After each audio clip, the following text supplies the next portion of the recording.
Bonsoir. Bonsoir Papineau. Alors peut-on faire le point ce jour?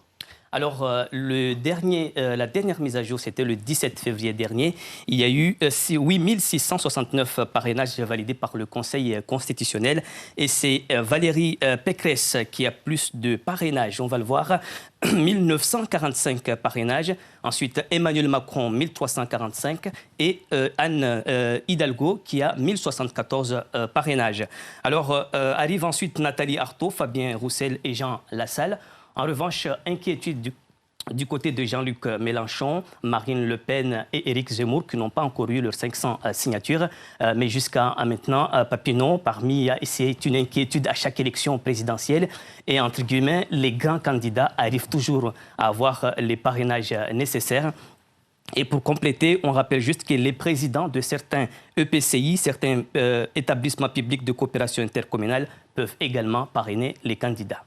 Et qu'en est-il en Outre-mer et notamment à Mayotte? Alors, quand on fait le décompte par candidat, le président de la République, Emmanuel Macron, qui n'est pas encore candidat, arrive largement en tête en Outre-mer. Et c'est à Mayotte où il enregistre plus de parrainages. Et on va voir les communes qui ont parrainé Emmanuel Macron. Je ne sais pas si on a toujours le son, mais je pense qu'on a le son. Alors, nous avons Mtsamboro, la commune de Mtsamboro, Chikoni, Pamanzi, Labatoire, Kanikeli, Chirongi, Dembeni et Wangani, mais aussi la Kadema, puisque les présidents de certains EPCI peuvent parrainer. Et du côté du conseil départemental, nous avons Bibi Chamfi, Zaunaki Saindou et Maïmounati Moussa Ahmadi.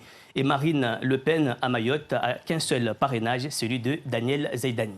Alors je vous confirme qu'on a bien le son. Alors il y a comme une certaine contradiction entre le discours et la réalité quand on regarde ça. Oui, Papineau, il y a un paradoxe avec la température locale, le bilan d'Emmanuel Macron qui est tant décrié ici à Mayotte. Et pourtant, c'est lui qui rafle la mise en Outre-mer, notamment à Mayotte avec ses parrainages. Il y a 8 communes sur 17 qui ont parrainé Emmanuel Macron. Et avec l'accueil chaleureux et bienveillant de Marine Le Pen, et pourtant, elle n'a qu'un seul parrainage. Alors comment expliquer cela ?